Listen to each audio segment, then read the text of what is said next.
Hey guys, and welcome to the 80th episode of EduAllStars. My name is Todd Nesloni, and you can find me on Twitter at TechNinjaTodd.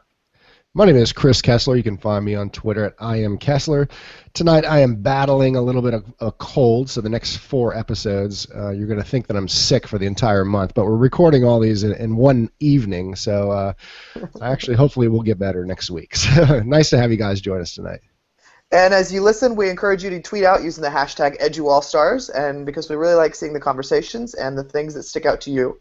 We are really excited about this week's guest, who is Mark Martin, also known on Twitter as the Urban Teacher. He is an ICT teacher in London, and he has a master's in education and is passionate about technology and education. So Mark, thanks for being here with us today. Thank you. Nice to be here. Well, Mark, where we kind of always like to start with our guests, just hearing a little bit about your background and your journey in education. Yeah, so I think I've been teaching for the last 10 years now, and it all came about. I was in university at the time, and I was doing a bit of youth work, and a lot of people were saying, well, wow, you do this youth work really good, and like it would be good if you actually became a teacher from it all, because at the same time I was studying ICT in university. And I connected the two passions that I had around ICT and helping young people. Then I became a classroom teacher, and ever since then it's all about having that passion to kind of empower young people. And with the social networks such as Twitter and Facebook and all of these different types of platforms, I could actually just share some of my practices and actually inspire teachers to how to deal with young people in the classroom around technology. Yeah, we're definitely going to get to that. What about the or what grade level do you teach now? So I teach 11 to 19, so that's across the board in England. We call it secondary school. Okay, cool. And then what about, I wanted to just kind of talk about your online moniker. You call yourself the Urban Teacher. Like, where'd that come from? Yeah, it was funny because it's a cool joke, because I first wanted to become the cool teacher, then the cool teacher was taken, then I looked around and thought the awesome teacher, then the one that was available was called Urban_Teacher, so there's no kind of hidden or subliminal message behind it. Oh, it sticks, man. I like it. Yeah. Well, Mark, one of the things that you're really passionate about is technology and education. How did that kind of begin for you about tying that tech in with kids and then inspiring or trying to inspire educators to use technology? Yeah, so I was in school and teaching ICT, and there was a massive need for around how do we get young people inspired about technology, but also thinking about what kind of careers are available for them when they actually leave school.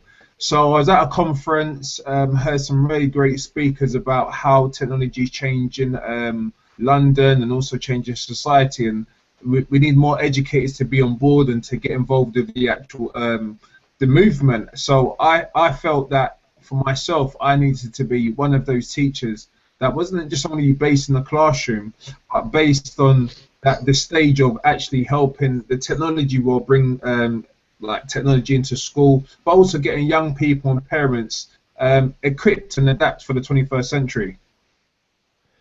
What about actually go back to ICT. What does that stand for? So ICT stands for Information Communication Technology, originally called IT, Information Technology, and now we've actually scrapped them all. Since September now we're called Computer Science or Computing in secondary schools. Okay, cool. So what are some of maybe your favorite technology tools to use in your class, or maybe even some of your students' favorite technology tools? Yeah, it varies. Like my school, we don't really have that much technology. It's really bizarre. But I'm actually launching a blog next week talking about hidden talents, and I think that YouTube is a very powerful tool for our young people, especially where they might go home and run their own YouTube channel teaching others how to play Minecraft, or showing them how to do tutorials on Photoshop. So some of the tools and that we think as adults young people are using, they're really not. They're actually using tools to empower each other and to actually further their skills, what they're trying to do. Here in the States, you mentioned computer science. We generally associate computer science with like learning to code computers and that kind of thing. Do you get into that with some of your upper level kids or not? Yeah, we're really keen in coding. Like the new curriculum in secondary school, especially from the ages of 14 to 16, is really based around learning a coding language. So at the moment, I've had to learn Python in a very short space of time. Oh, cool. And, yeah, it's been challenging, but at the same time, it's been rewarding because I see the benefits of once you give a child something to actually go away and to actually program and see something come to life, you can see actually come on their face and say, wow, so look what I've done. I'm like, cool. Well, I try and go away and do something better, so I'm always one step ahead of them. Yeah. So if you weren't a teacher, Mark, what do you think you'd be doing instead? I don't know. I think I would be trying to. I think I'll be some kind of tech wizard in one of these tech industry jobs, getting paid probably about £1 million salary. And I'm only joking. I think I would definitely be in the tech scene somewhere doing something innovative. Cool. Looks like we've kind of noticed that you won the Microsoft Innovative Education Expert Award. Just talk a little bit about what that award was and like how that kind of came about. Yeah, so again, I launched a blog about 6 months ago talking about the fishbowl syndrome, and I think that a lot of teachers, especially that I've come across, are stuck in either their classroom or their department or their school, and for me, I think that schools is just the whole world. It's a massive platform, and probably that the schools that we work in is just like a little room that we try and spread practices about. And being a global teacher, I would call myself is I'm always on the look at how can I enhance my practices, how can I help other teachers become or fulfill their full potential around technology. So I saw this ad come up on Twitter about Microsoft looking for some expert teachers. So I made a video, submitted it, and yeah, luckily I got through and got the award at the end of it. Very cool. So do you get to do any kind of things with Microsoft, or what kind of did that entail? Yeah, so some of the things that Microsoft kind of do is like even now I'm talking on one of their gadgets that they've given me, this Pro Surface 3, which is really cool actually. But yeah, they let us test out new equipment. They show us some of the innovative stuff that they're working on that might be of interest to us as educators. And yeah, it's just a really supportive company that kind of helps teachers get technology in their classroom in a really cool way. So talk to us a little bit about your journey using social media, because I know you're active online. How did that start for you? Yeah, well, I was at a conference and this guy was ranting and raving about TweetDeck, and I was thinking, what is TweetDeck and what's Twitter? I don't know what these. They look like they're animals that float in the air, but I didn't know how I could actually use that as an education platform. And when you normally talk to people about Twitter, it's like waking up in the morning or going to sleep. People are always tweeting about what they're actually doing. But when I started to see that teachers are actually using it, like taking pictures of their practices and actually getting people intrigued about some of the cool stuff that's happening in their schools and stuff, I thought, wow, I could potentially do that myself. So again, first of all, it started off me just investigating, spying on other teachers. I think that was my first year in Twitter. Then I started to comment. I started to retweet other people's retweets. That was my second year. Then the third year was like me trying to put out inspirational quotes. And since then, it's just been like a snowball effect where so many people have just like given me really good encouragement, saying like, "Well, thank you for that tweet. It's actually trying to giving me a brighter day, or it's actually helped me in my practice." So yeah, it's really been a massive snowball effect that I'm really happy for. Yeah. So going back into your classroom, how do you motivate those kids? Like we all got these kids in our class that are maybe seem like they're just not able to be motivated. How do you get to those kids? Yeah, I think I've worked in a range of different schools. I worked in schools where it's really easy to motivate young people, and I worked in schools where aspirations are really low. Kids don't see the point of technology. So one of the things that I normally say with my young people is that I kind of take it like 20 years ahead. So I taught a lesson on the year 2030 and 40, and I showed them all this futuristic tech, and I said, guys, listen, most all the things that I'm teaching you, that's the world you're going to be living in. So I'm giving you a head start to either become a really successful person around this technology or opening up your awareness. And I think that for me, that's broken down a lot of barriers.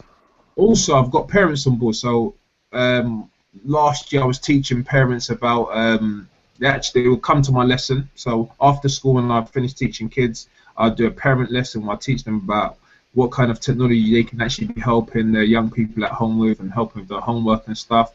So yeah, it's just about engaging every stakeholder to really motivate a young person. One of the things that one of our former guests, and I can't escapes me who it was now, said was that the technology that kids are using today is the worst they're going to ever see in their entire lifetime. And I always think that's so cool to think about, like, yeah, like their new iPad Air 2 is like the worst piece of tech they're going to ever see, you know? It's just kind of cool to think about. No, it's amazing, because I was giving the kid the joke about you see their mobile phones and the stuff that we use in the classroom. When they have children and they show their children the stuff that we're using, they're going to be laughed at. So you might as well have a great laugh now than you know, a couple of years in the future. Yep. So Mark, are there what are you reading right now? What book are you into, or blog or website, whether that's a educational book or just for personal pleasure? Yeah, that's a really interesting question. I read quite a few books. I'm all about how do we get people to be at a place where they're happy in what they do, and you know, and I think that as a teacher, that's one of my main passions, is actually sparking an interest in something. How do I spark someone to be really interested? So I'm not too hands-on, having to force or having to challenge a young person to learn. They just want to learn, come and get on with it. So yeah, I've just been reading a lot of books around emotional intelligence. How do we engage young people and make them feel, you know, like, right, we really see the value in you, and this is the path that you can actually take, kind of thing. So yeah. Range of books. I can't give you a title. Do you read for pleasure too, or not? Yeah, it's bad. As a teacher, as a tech teacher, I read a lot of stuff online, and I've tried to download Google Books and stuff. I think the latest book I've downloaded was the NLP book on communication. How do you communicate, tapping into someone's mind? It's a bit of a bizarre title, but yeah, I thought that would be of interest. What's something you think back, like maybe the last couple of years, that you're maybe the most proud of accomplishing? I think actually, I think it was a few months ago when I was talking at the Bloomberg to about over probably 300 CEOs from the tech world about how their influence can actually change schools, and actually we need them, and we need a whole community of people building up teachers and students and parents, and they're included as well as the bigger picture too. So I think that was a really great achievement for me, actually stepping outside of a classroom and spreading my passion to some of these people that are really controlling the tech scene in London. That's super cool. How did you get selected to do that? Or do you go around speaking? I mean, is that part of what you do outside of school? Or? Yeah, one of the things is that what I find as a classroom teacher is that I can't just be based in the classroom or getting training from the teaching world. I need to actually branch out. If I really want to become a tech or a computer teacher, and I don't know nothing about my industry, or I don't know how to promote it to my young people, then for me it's like, what's the point? So one of the things that I decided to do was actually, after when I finished teaching, leave school and go to the city and see what some of these tech meetups and like talks are all about. So through going to those events and talks, I connected with some people in the tech world, and they were really receptive, and they really wanted to hear what's happening in schools. That's how I kind of set up a platform, because one of the things is that our young people were saying, sir, you keep talking about tech and you tell us all the wonderful things that you're doing. And tech world, and we've got a little, I don't know, in America you've got Silicon Valley, over here we've got Tech City. And one of the things with Tech City is it's a growing kind of tech scene in London. So what I started to do is I started to invite some of the people from Tech City into my school. So probably every month I would have someone who's got a brand new app that wants to get it out and show people about what fantastic things they're doing. And it was funny because my students would rip some of these startups apart. They're like, no, we don't like this. And they're like, Mark, man, you didn't tell me that this audience is really, really, really like, you know what I mean, harsh on my brand. I said, listen, the feedback you're getting from my students will probably be the best ever in terms of moving your product forward. So yeah, it's just been as I said, it's just been really of a snowball effect, and I think I'm treading on territory that I don't think many people are in terms of connecting with the tech world and getting into schools. Yeah, and I think go ahead, Todd. I just think that's brilliant. If you've got that environment and you've got those kind of people, it's good for them to get out there and have their apps tested, but it's also great to show these kids that they can try out and test all these things and help develop these future products. Yeah, it's been great, and I think also what's been really beneficial for me is that that these students are not only they're actually messing about with the industry and they don't even know it, because we had the Google Glasses in about 8 months ago, and one thing that really touched me was when a young person said, "Sir, I've got an idea how we can improve these Google Glasses," and I was like, "What? You guys just sit down. Let me write down this blueprint of how we can improve the Google Glasses enough to Google so they can pay us a paycheck." So the whole thing of that is that when you do step out and get kids connected to the industry, then it kind of opens up their mind and makes them a bit more receptive to the things that are out there.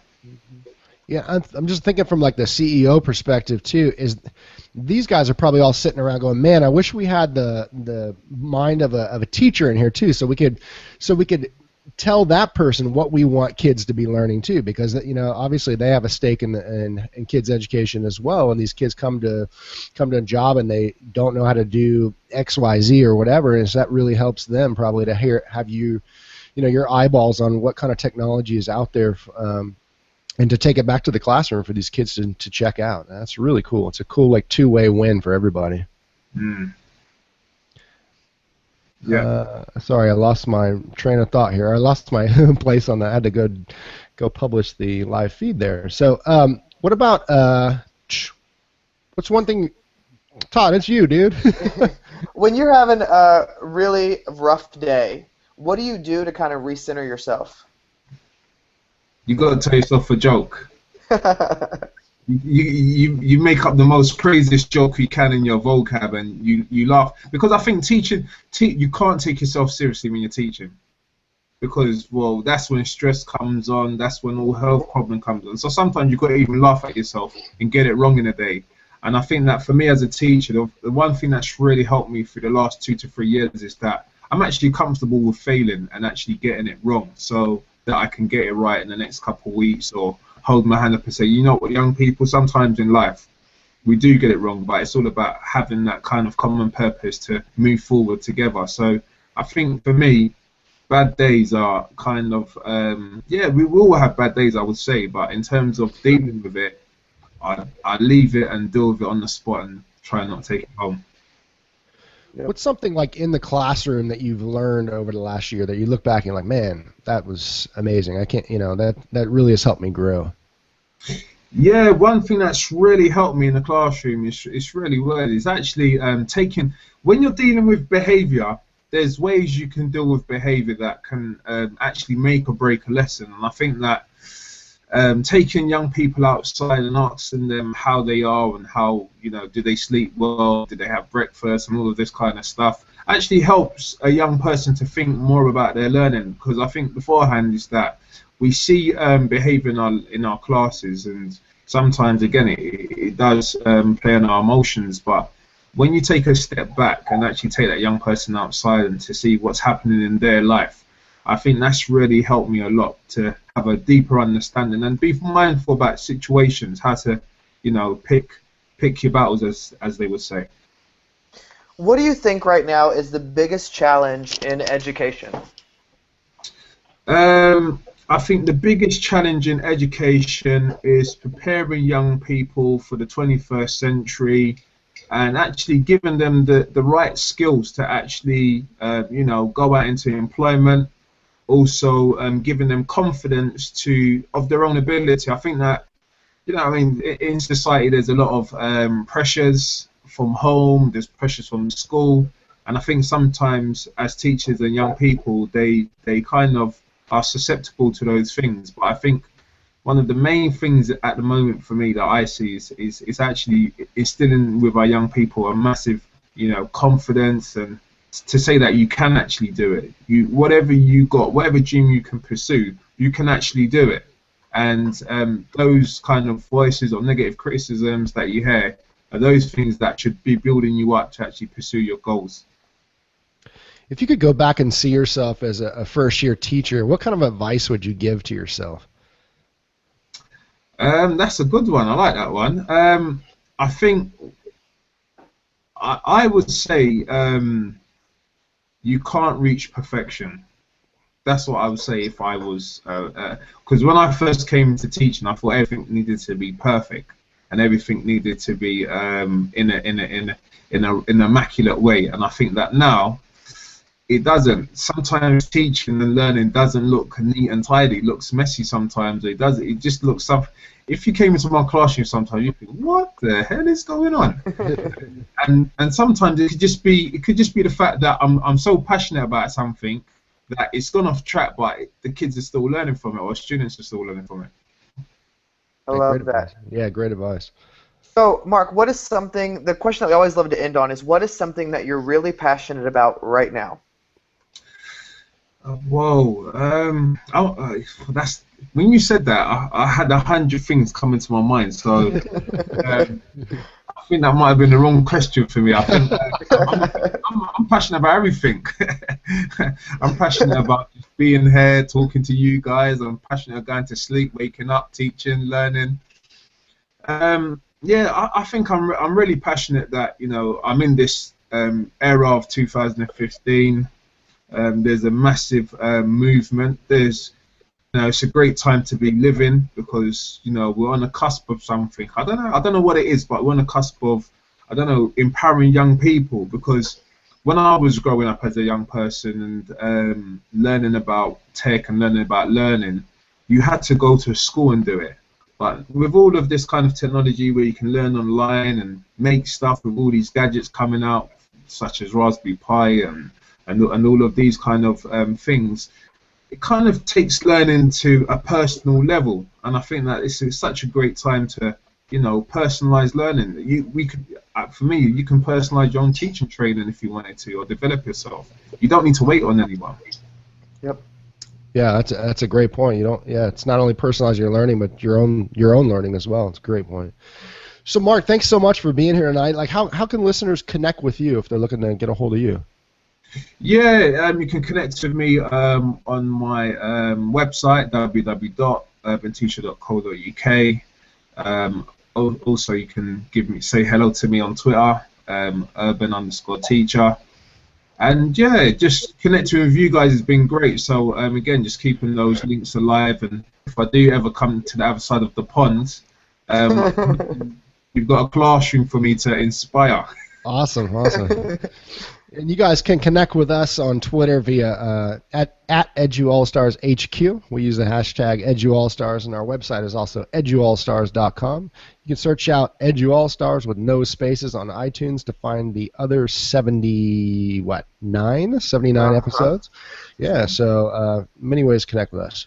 And you can join us for our next episode as we interview Miami teenager Josh Williams from the organization Joshua's Heart.